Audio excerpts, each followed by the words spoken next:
बात करेंगे कि कितने डिफरेंट टाइप के क्रैक्स होते हैं, उसके आने के क्या क्या रीजन हो सकते हैं और क्रैक्स के जो आते हैं उस पे कौन कौन से फैक्टर्स हैं जिनके ऊपर हम कंट्रोल करके आपके आने वाले बिल्डिंग में जो क्रैक्स हैं उसको कंट्रोल कर सकते हैं। और फिर लास्ट में कुछ सॉल्यूशंस के बारे में भी बात करेंगे कि अगर क्रैक आ चुके हैं तो किन किन सॉल्यूशंस के थ्रू क्रैक्स को जो है आप न्यूट्रलाइज कर सकते हो। और इस चैनल में इंटीरियर्स और आर्किटेक्ट से रिलेटेड जो वीडियोस हैं वो हम बनाते हैं और ईजी वे में टेक्निकल चीजों को आप तक पहुंचाते हैं और आप हमारे चैनल को सब्सक्राइब करके हमें सपोर्ट भी कर सकते हैं। तो सबसे पहले टाइप के जो क्रैक होते हैं उसको आप डिफाइन कर सकते हैं डेप्थ के अकॉर्डिंग। लाइक कुछ होते हैं जो ज्यादा गहरे नहीं होते, कुछ होते हैं उससे ज्यादा गहरे होते हैं, कुछ होते हैं काफी ज्यादा गहरे आपके होते हैं क्रैक। फिर सेकंड टाइप के क्रैक उसको आप डायरेक्शन के हिसाब से जो है वो आप डिफाइन कर सकते हैं। लाइक कुछ आपके मैप्स टाइप्स के क्रैक बनते हैं, फिर आपके कुछ होते हैं पैटर्न टाइप्स के क्रैक बनते हैं। एक पैटर्न आपको उसमें मिलेगा जैसे कि आपका हेक्सागोनल हो गया, फिर एक हो गया आपका सिंगल कंटिन्यूस क्रैक आपको देखने के लिए मिलेगा। फिर थर्ड आप विड्थ के अकॉर्डिंग जो है क्रैक्स को जस्टिफाई कर सकते हैं। लाइक पहले हो गए 1 mm से जो छोटे क्रैक होते हैं इसको बोलते हैं थिन क्रैक। फिर सेकंड हो गए जिनका साइज 1 से 2 mm के आसपास रहता है उसको बोलते हैं मीडियम क्रैक्स। फिर थर्ड हो गए जिसको वाइड क्रैक बोलते हैं जिसका साइज 2 mm से ज्यादा होता है। और इन क्रैक्स की जो कितनी चौड़ाई है इसको मेजर करने के लिए ना एक स्केल भी आता है, उसका भी लिंक मैं आपको नीचे डिस्क्रिप्शन बॉक्स में दे दूंगा, वहां पर जाकर के उसे बाय भी कर सकते हैं। फिर फोर्थ टाइप हो गया लोड ट्रांसफर की। लोड ट्रांसफर के हिसाब से भी आप जो 2 टाइप के क्रैक होते हैं। नंबर 1 हो गया स्ट्रक्चरल क्रैक और नंबर 2 हो गया नॉन स्ट्रक्चरल क्रैक। लाइक आपका जैसे स्ट्रक्चर हो गया कॉलम बीम, इन पे अगर क्रैक आ रहे हैं तो वो स्ट्रक्चरल क्रैक हो गए। एक जैसे नॉन स्ट्रक्चरल एलिमेंट जैसे कि आपके ब्रिक्स वॉल बनाई है या फिर ब्रिक का कुछ आपने बनाया उस पर अगर कुछ क्रैक आ रहे हैं तो वो नॉन स्ट्रक्चरल क्रैक होते हैं। फिर फोर्थ नंबर पे जो आप डिफाइन कर सकते हैं लोड ट्रांसफर के हिसाब से, तो एक हो गया आपका स्ट्रक्चरल क्रैक और सेकंड हो गया आपका नॉन स्ट्रक्चरल क्रैक। लाइक एक क्रैक है मान लिया स्ट्रक्चर में कुछ जो है वो गड़बड़ हो रही है कॉलम बीम फाउंडेशन में, उसके वजह से अगर कोई क्रैक आ रहा है तो उसको हम बोलते हैं वो स्ट्रक्चरल क्रैक है। और एक होता है नॉन स्ट्रक्चरल की, स्ट्रक्चर की वजह से कोई नहीं आ रहा, लाइक आपका सीमेंट में आपने प्लास्टर लगाया उसमें श्रिंकेज जो क्रैक जो कि जनरली आते हैं तो अगर उस टाइप से क्रैक आता है उसको हम बोलते हैं नॉन स्ट्रक्चरल क्रैक। अब बात करते हैं सबसे इंपॉर्टेंट कि कौन कौन से फैक्टर्स होते हैं जिसकी वजह से क्रैक आते हैं और उन फैक्टर्स पर अगर आप काम करेंगे डेफिनेटली काफी हद तक अपने क्रैक्स को आप जो है वो न्यूट्रलाइज कर सकते हैं। नंबर 1 हो गया वाटर। अब सिंपली कि पानी का यूज तो होता ही, अब चाहे आप कंक्रीट में यूज करें, आप तराई करें या फिर आप प्लास्टर बनाएं तो उसमें तो पानी मिलता ही है। तो पानी अगर आप हद से ज्यादा अगर आप मिला देंगे ना तो वाटर की टेंडेंसी होती है कि उससे आपकी श्रिंकेज भी जो है वो बढ़ जाती है और स्ट्रेंथ कम हो जाती है। तो आपको वाटर जो है एकदम बैलेंस तरीके से यूज करना है, हद से ज्यादा पानी जो है अपने कंस्ट्रक्शन में यूज नहीं करना है। फिर सेकंड चीज है वो है एग्रीगेट। तो एग्रीगेट जनरली जैसे कि फोटो में देख रहे दिखने में इस तरीके से इसको नॉर्मल रोडी भी बोलते हैं। अब इसको जब भी आप यूज करते हैं पहले पानी से धो लीजिए, अच्छे से क्लीन कर लीजिए, क्योंकि इस पे अगर सिल्ट या फिर क्ले अगर चिपकी भी रह जाएगी ना तो वो अगर आपने अपने कंक्रीट में यूज कर ली तो उससे क्या होगा कि श्रिंकेज होएगा और श्रिंकेज से फिर अगेन आपके क्रैक डेवलप होंगे। और एग्रीगेट भी जब यूज करते हैं तो वेल ग्रेडेड एग्रीगेट होनी चाहिए। ज्यादा लोगों को इस बारे में पता नहीं होता। लाइक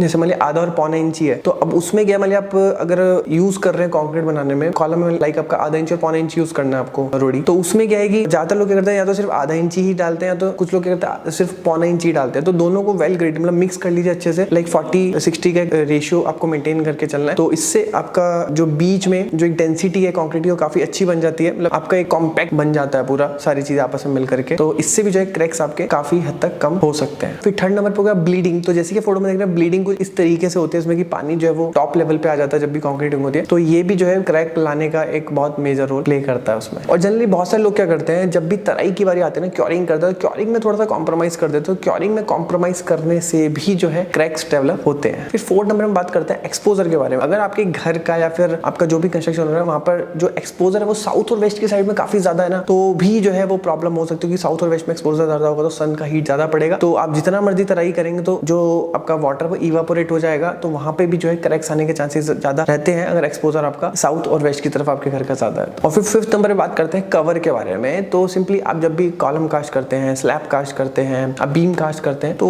एक पर्टिकुलर एक कवर देना बहुत ज्यादा जरूरी होता है। और इसके ऊपर मैंने ऑलरेडी डिटेल में वीडियो बना रखी है कि कितना कितना जो आपको पर्टिकुलर कवर का साइज रखना है हर डिफरेंट चीजों के लिए, तो वो आपको ध्यान रखना पड़ता है। अगर आप वो ध्यान रखेंगे तो उससे भी जो है क्रैक्स आप कम कर सकते हैं। अब बहुत सारे लोग ना मुझसे पूछते हैं कि हमारी बिल्डिंग में क्रैक आ रहे हैं सर, हम इसका कैसे कंट्रोल करें। तो सिंपली आपको ना सबसे पहले रीजन पता होना चाहिए क्रैक्स आ क्यों रहे हैं, उसका रीजन क्या है। तो जैसे मैंने बताया था कि आपका जो क्रैक्स होते हैं जनरली उसे क्लासिफाई किया जाता है 2 तरीके से, आपका स्ट्रक्चरल क्रैक और नॉन स्ट्रक्चरल क्रैक। तो इसको भी जो है पर्टिकुलर कुछ पार्ट में जो है वो ब्रेक करा गया, उसके बारे में बात करते हैं। तो इसमें सबसे पहले हो गया आपका डॉर्मेंट क्रैक। तो ये जो क्रैक होते हैं ना ये इसका कोई स्ट्रक्चर से कोई लेना देना नहीं होता, एक पर्टिकुलर इवेंट पे आते हैं। लाइक अपना नया घर बनाया है तो पर्टिकुलर एक टाइम तक जाकर ना थोड़ी बहुत श्रिंकेज आपकी जो सीमेंट होती है उसमें होती है, लेकिन एक बार जो भी श्रिंकेज या फिर जो भी थोड़े बड़े जो क्रैक्स वगैरह जो आने वो आ गए, अब वो कांस्टेंट रहता है लाइफ टाइम। तो अब उसे आप रिपेयर कर सकते हैं पर्टिकुलर टाइम के बाद। तो उसमें कोई भी रिजिड मटेरियल फिर बहुत सारे क्रैक सीलर्स हैं तो उसकी हेल्प से आप उसे सील कर दीजिए, फिर कोई दिक्कत उसमें नहीं होती है। फिर सेकंड टाइप का क्रैक जिसको बोलते हैं एक्टिव क्रैक। तो जैसे कि इसका नाम है एक्टिव क्रैक तो ये हमेशा एक्टिव रहता है, ऐसा नहीं है कि एक बार हो गया तो वो रुक गया। इसकी जो विड्थ है वो ड्यूरेशन द टाइम वो धीरे धीरे बढ़ती रहती है ड्यू टू थर्मल और जो हाइड्रल चेंज होता है स्ट्रक्चर में उसकी वजह से। और फिर थर्ड नंबर पे आता है ग्रोइंग क्रैक। तो ये इन तीनों में सबसे ज्यादा जो वो खतरनाक क्रैक है। और एक ग्रोइंग क्रैक ये कंटिन्यू, एक बार एक क्रैक आ गया ना तो कंटिन्यू क्रैक जो है वो खुलते रहते हैं जब तक कि इसका प्रॉपर ट्रीटमेंट नहीं होता। लाइक आपका जैसे फाउंडेशन है वो अगर सेटल हो रही है तो पर्टिकुलर ये क्रैक ना वहां तक पहुंचते जाएंगे जहां से जो है आपका प्रॉब्लम आ रहा है, बिल्कुल वहां पे जाकर के फट जाएंगे, मतलब बिल्कुल नीचे तक जाकर आपकी बिल्डिंग गिर जाएगी। तो इन क्रैक्स को जो है आपको आइडेंटिफाई करना बहुत ज्यादा जरूरी है और उसका ट्रीटमेंट करना, क्योंकि ये बहुत ही टेक्निकल चीजें होती हैं। इस तरीके के क्रैक अगर आ रहे हैं तो इतनी जल्दी से सही भी नहीं होते। लाइक आपका स्लैब है बहुत पुराना हो गया, उसके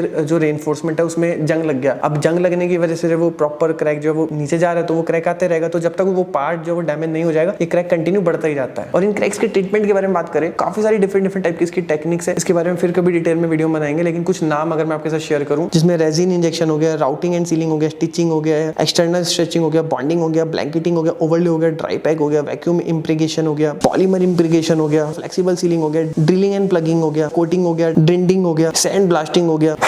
तो ये कुछ टेक्निक्स हैं जो कि आपकी यूज करी जाती है क्रैक्स के ट्रीटमेंट के लिए। तो आज की वीडियो में इतना ही, मिलते हैं नेक्स्ट वीडियो में, तब तक के लिए जय हिंद, वंदे मातरम।